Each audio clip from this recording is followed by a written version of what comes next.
Meus irmãos, meus amigos, que a paz de Jesus Cristo esteja conosco, que as bênçãos do nosso Pai, do nosso Criador, que elas possam nos beneficiar a todos.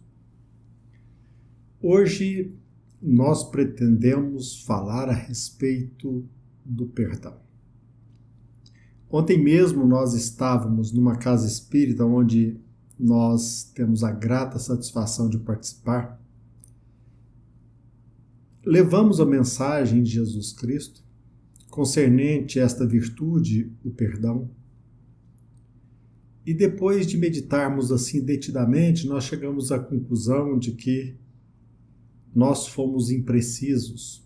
Talvez pelo diminuto espaço de tempo, mas o importante é que nós decidimos falar a respeito do perdão. Quando nós falamos a respeito do perdão, às vezes nós não refletimos profundamente sobre este convite apresentado por Jesus Cristo.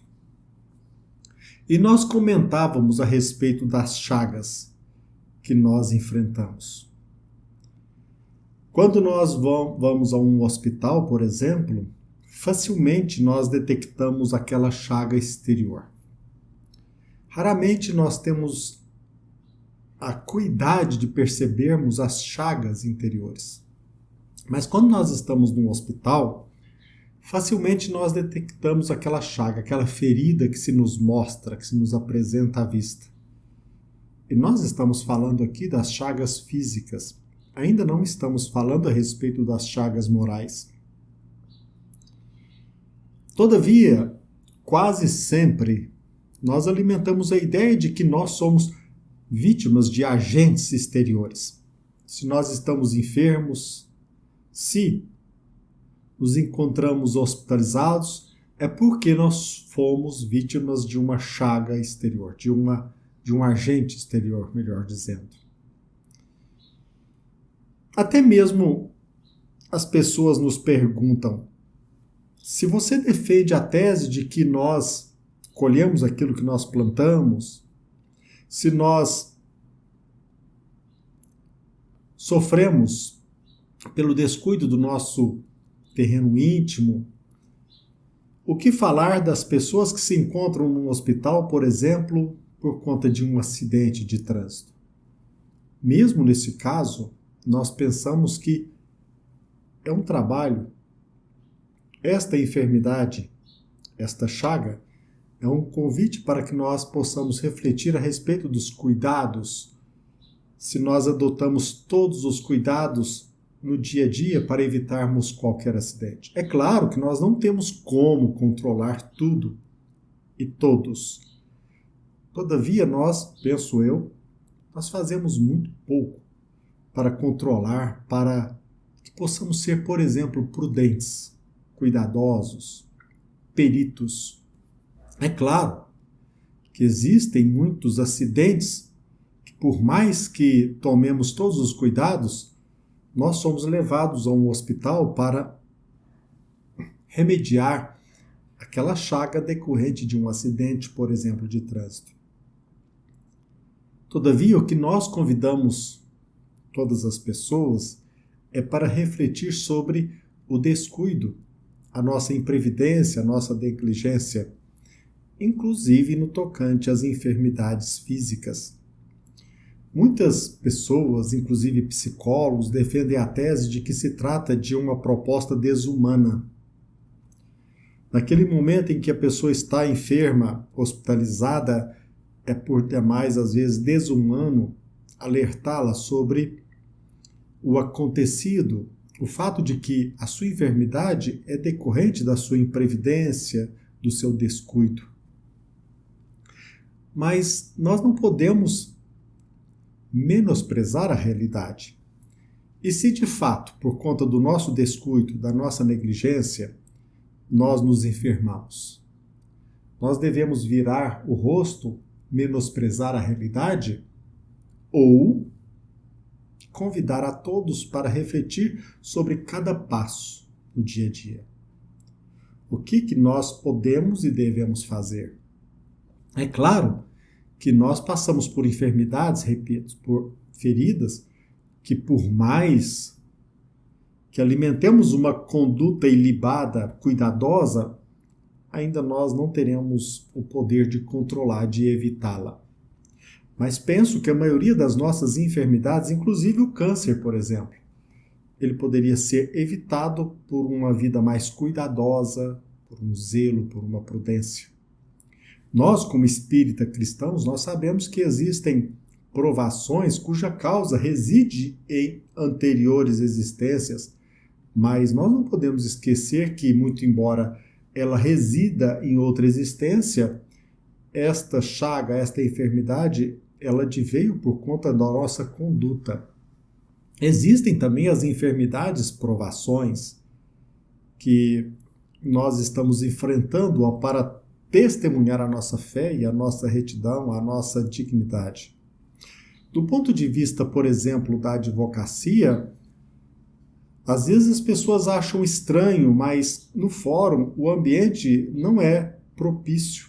Da mesma forma que também no hospital, ali nós nos deparamos com inúmeras chagas. Todavia, nós como advogados, neste relacionamento com os nossos clientes, por mais zelo, por mais cuidado que tenhamos, é claro que às vezes nós podemos defender aquela pessoa que foi imprevidente, descuidada e talvez até mesmo criminosa. A atividade da advocacia envolve, nós nos relacionamos com pessoas que simulam, que dissimulam, que mentem. Agora, o nosso convite aqui para falar a respeito do perdão é porque se trata de uma virtude que, quando nós, ao analisá-la, olhamos de forma restrita, circunscrita, talvez possa esta virtude, ao ser alimentada, ser uma mola propulsora até mesmo para atitudes ou posturas criminosas. Quando Jesus Cristo esteve aqui entre nós, ele nos apresenta o convite do perdão, mas nós precisamos ter muito zelo, muito cuidado para que nós possamos, através do conhecimento, exercer de forma eficaz esta virtude. O cristão, ele não deve menosprezar a realidade, ele não pode menosprezar a verdade.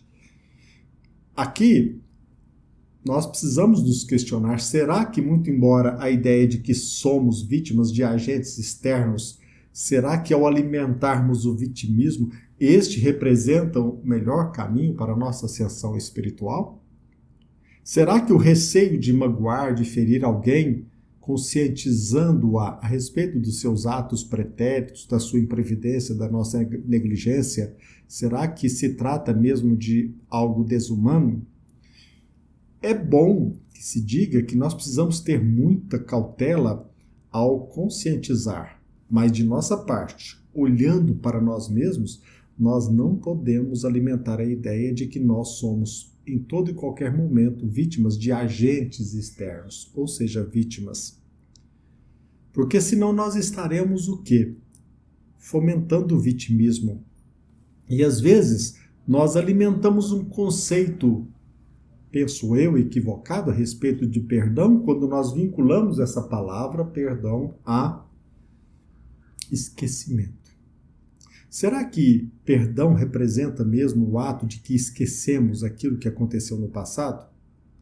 Ou será que o esquecimento a que se refere Jesus Cristo, e até mesmo consta no Evangelho segundo o Espiritismo, este esquecimento não se refere ao esquecimento emocional, para que não alimentemos o ódio, o desejo de vingança, o rancor. Eu vou contar um caso para vocês que aconteceu comigo quando eu era adolescente.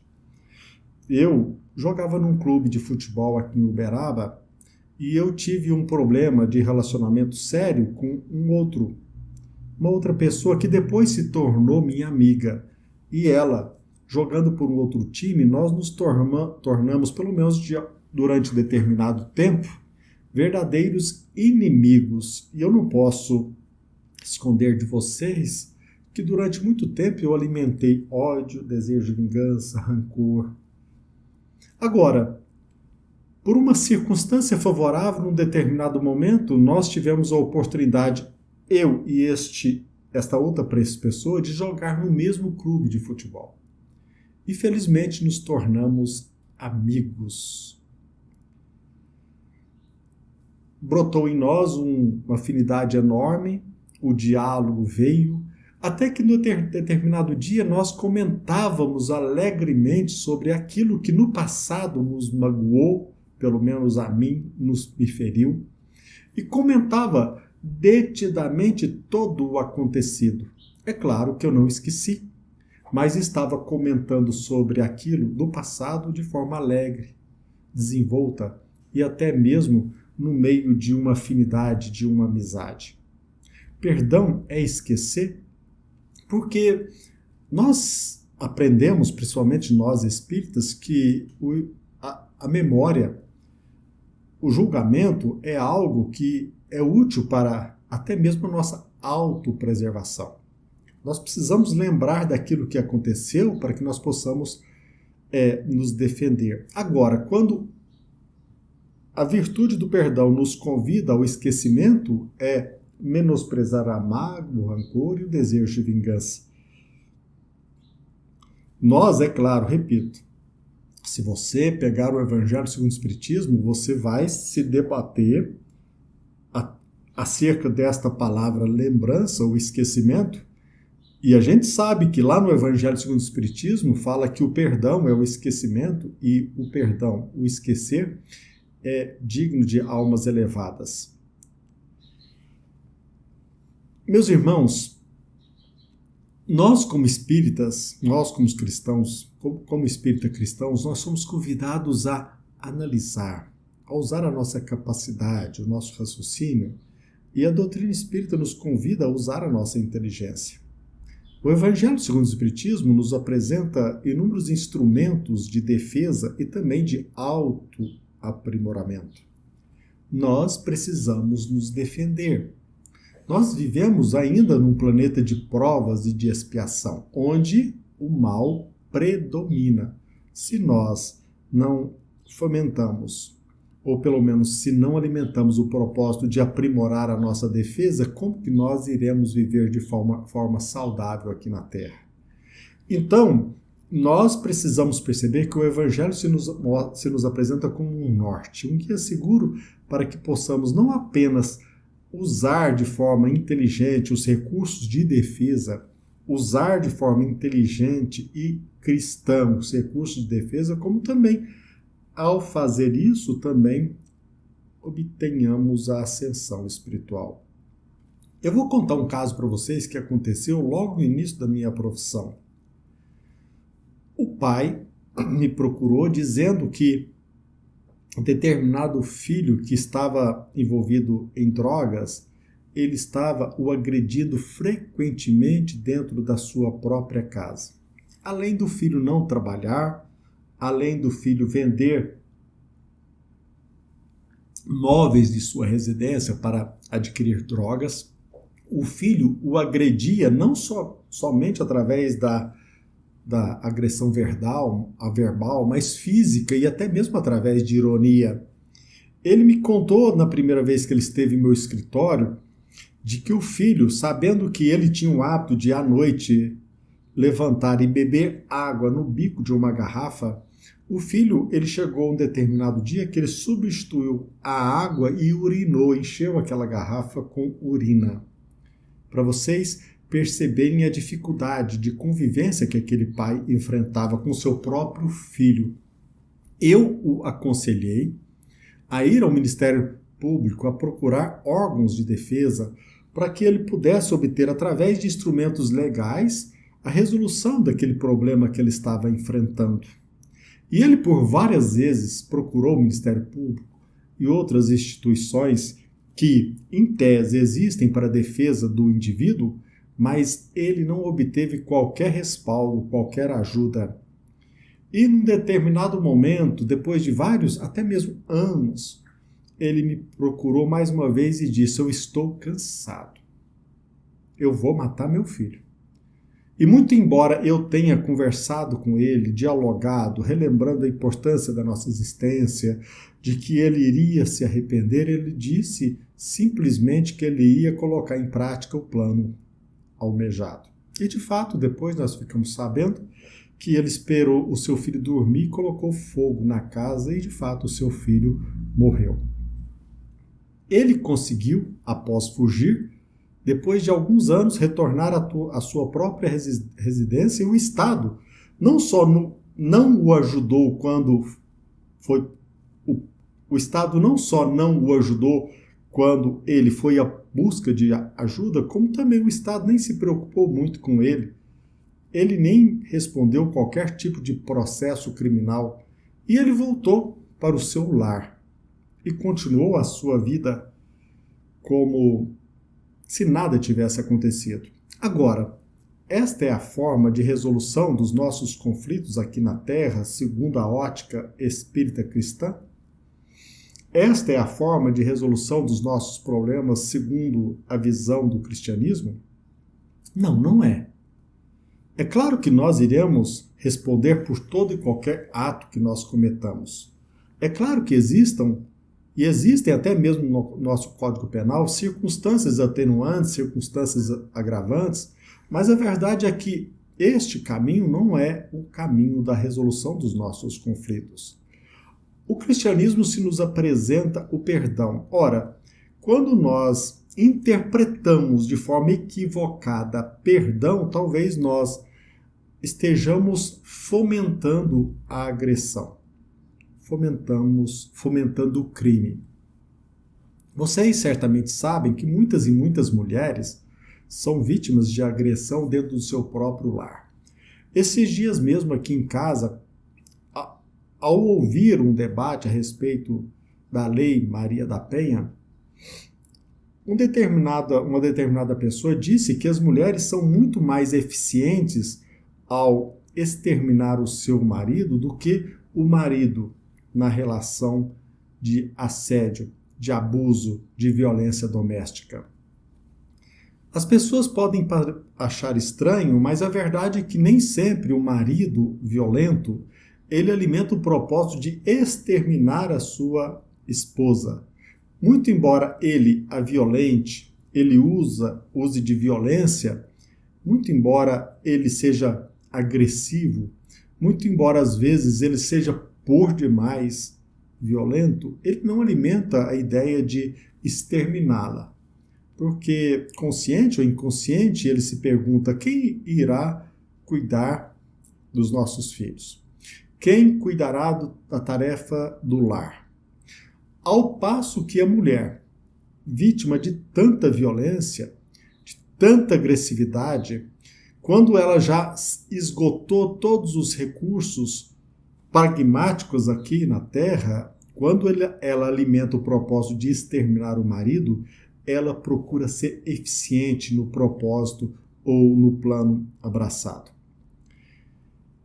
Este também é o caminho da solução dos nossos conflitos aqui na Terra. Como que nós podemos e devemos adequar o convite de Jesus Cristo ao perdão? Às vezes, para nós que estamos diante da realidade, que nós não enxergamos o mundo real ou a verdade, aquilo que acontece geralmente lá no sigilo de um lar, na intimidade de um lar, às vezes, quando nós não somos vítimas de abusos, de agressividade, de violência, o perdão se nos apresenta como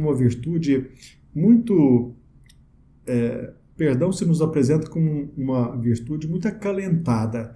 Mas como nós iremos perdoar vivendo dentro de um lar, em contato com um filho que, além de usar droga, é violento, rouba, uma pessoa que não obedece a freios, a limites? Como que nós iremos relacionar com o nosso filho, com o marido violento, agressivo? Como que nós iremos, no dia a dia, adequar o evangelho ao nosso cotidiano? Se nós equivocarmos na interpretação do convite de Jesus Cristo, da palavra perdão, como se fosse esquecer, perdoar 70 vezes 7, no sentido de que nós esqueçamos de nos defender, de cuidar, de zelar por nós mesmos, certamente nós estaremos o quê? Contribuindo, fomentando o crime. E esse não é o objetivo. Ninguém nasceu para agredir e ninguém nasceu para ser vítima de agressão.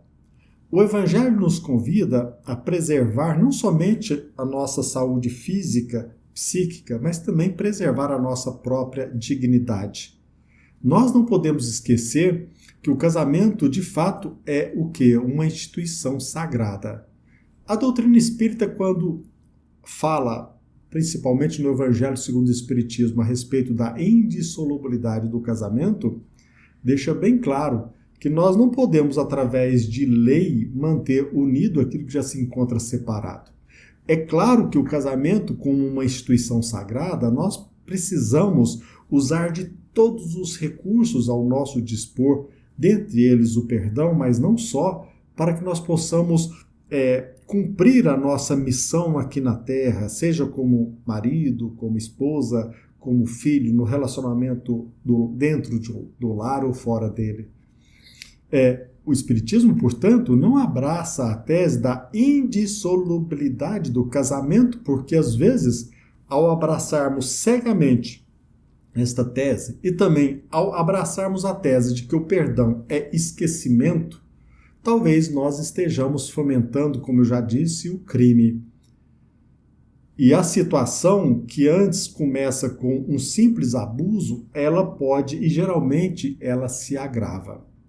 Então, o Evangelho, repito, representa para nós um norte para que nós possamos, ao aceitar o convite do perdão, não desprezarmos também um caminho mais saudável e de acordo com o Evangelho de Jesus Cristo, para que possamos aproveitar a nossa existência da melhor forma possível. Inclusive diante de um agressor, diante de um filho que está vivendo dentro das drogas. Nós precisamos estudar o Evangelho segundo o Espiritismo, e eu entendo indispensável compartilhar com vocês esse posicionamento, no sentido de que o perdão representa para nós não alimentarmos o ódio, o rancor, o desejo de vingança. O perdão se nos apresenta uma verdadeira libertação para nós. Mas nós não podemos menosprezar também o Evangelho de Jesus Cristo, o Evangelho segundo o Espiritismo, que nos convida ao autoconhecimento.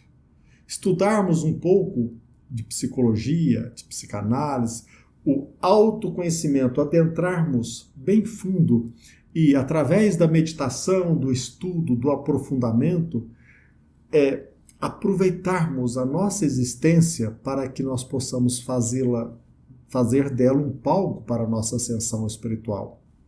Certamente você já deve ter contato com uma expressão no mundo científico muito conhecida, que é a Síndrome de Estocolmo. Veja bem, o que às vezes mantém ou justifica uma ligação emocional entre aquele que sequestra, aquele que agride com a pretensa vítima? É neste mergulho, é neste autoconhecimento que nós iremos entender, por exemplo, uma outra expressão como o fenômeno da codependência, a relação de um pai com o seu filho naquele momento tão difícil que se vincula ao crime da drogadição, da dependência química. Nós precisamos olhar, e a doutrina espírita e as casas espíritas precisam estudar cada vez mais, pelo menos penso eu, para propiciar dentro da casa espírita um entendimento mais profundo do convite ao perdão, para que possamos também não só analisarmos o perdão, como também o autoconhecimento, conhecendo-nos cada vez mais as nossas pulsões, os nossos limites, o convite aos freios, e assim proporcionar às pessoas que vão a uma casa espírita, não somente aqueles que geralmente, embora silentes, levam, ou pelo menos dentro da sua casa, eles convivem de forma harmônica, sobretudo com aqueles que dentro de forma silenciosa também vivem com agressões, com violências, com abusos. Ou seja, proporcionar aos nossos irmãos instrumentos para que todos nós possamos conhecer os instrumentos que o cristianismo se nos apresenta para nesta encarnação, vivermos não só de forma digna, mas prepararmos-nos dignamente para a nossa ascensão espiritual. O Espiritismo nos convida ao perdão? É claro que sim. Mas o que a espiritualidade maior? O que as lições falam a respeito do esquecimento? Trata-se de um esquecimento total? Ou apenas nos convida a não alimentarmos o ódio e o desejo de vingança? Porque, de fato, o perdão, assim, quando nós nos desvinculamos do ódio, do desejo de vingança e do rancor, nós estamos nos libertando. Mas não mudará, por si só, a situação daquele que dentro do seu próprio lar vive com abusos, não só psicológicos, como também agressões físicas dentro do próprio lar. Aquelas pessoas que passam por esses momentos tristes, onde a violência prepondera, o que a doutrina espírita, o que o cristianismo pode proporcionar? E nos convida ao autoconhecimento. A nossa postura diante do agressor e perguntando-nos se nós, de certa forma, consciente ou inconsciente, nós não estamos fomentando a agressão. Não que sejamos o quê? Autores da agressão que chega a nós mesmos, mas nos perguntar se nós não estamos contribuindo de forma consciente ou inconsciente para que a agressividade, o crime, o abuso perpetue dentro do nosso lar. A doutrina espírita nos apresenta o convite ao perdão, também nos convida ao autoconhecimento para que nós possamos olhar para dentro, analisando cada ato, cada conduta, para que possamos ser o quê? Instrumentos para a nossa evolução e do outro. Quando a doutrina espírita nos apresenta a família, o casamento como uma instituição sagrada, mas como que nós devemos fazer para que respeitemos de fato a instituição? Será que respeitar o casamento, essa instituição, é esquecer toda e qualquer agressão, é não se defender, é não dignificar o seu próprio corpo, deixando-se vitimar pela agressão dentro do nosso lar? A doutrina espírita nos apresenta o perdão, o autoconhecimento, o convite à oração. Mostrarmos-nos para todos aqueles, apresentarmos para as pessoas dentro das casas espíritas de que a oração, o culto do evangelho dentro do nosso lar, prepara uma defesa para que nós possamos encontrar, através da oração, condições ou circunstâncias mais favoráveis para que possamos vencer os desafios do presente. A oração, o perdão, o autoconhecimento, a meditação. Mergulhar fundo, bem fundo, para, através dessa viagem íntima, perguntarmos a nós mesmos o que nós podemos fazer para mudar o nosso presente, através do autoconhecimento, conhecendo um pouco mais a respeito da psicologia do agressor, tentando entendê-lo, jamais justificando ou esquecendo as agressões como se nada tivesse acontecido. Por que nós não ensinamos dentro das casas espíritas, os jovens que começam a se enamorar, o nosso dever de colocar um não? Quando nós estamos namorando, ensinemos aquelas pessoas que coloquem limites no relacionamento amoroso, para que ela possa, ao colocar limite, ela também ajudar aquele que está propenso, ou até mesmo dentro do lar, aprendeu a responder os conflitos através da agressividade e da violência. Por que nós, dentro das casas espíritas, não ensinamos as pessoas a dizer não? Basta. No meu corpo você não toca, porque o meu corpo é algo sagrado. Veja bem, perdão. Precisamos nos libertar. Libertar da mágoa, do rancor, desejo de vingança. Tudo bem. Autoconhecimento. Colocar limites. E assim, através da oração, que protege o nosso lar. Através da oração, nós criamos uma proteção não só do nosso lar, até mesmo da vizinhança do nosso lar. E esta oração facilita até mesmo o trabalho da espiritualidade maior. A nossa postura diante do agressor. Os limites que nós colocamos não é caridoso, não é virtuoso a nossa renúncia à autodefesa.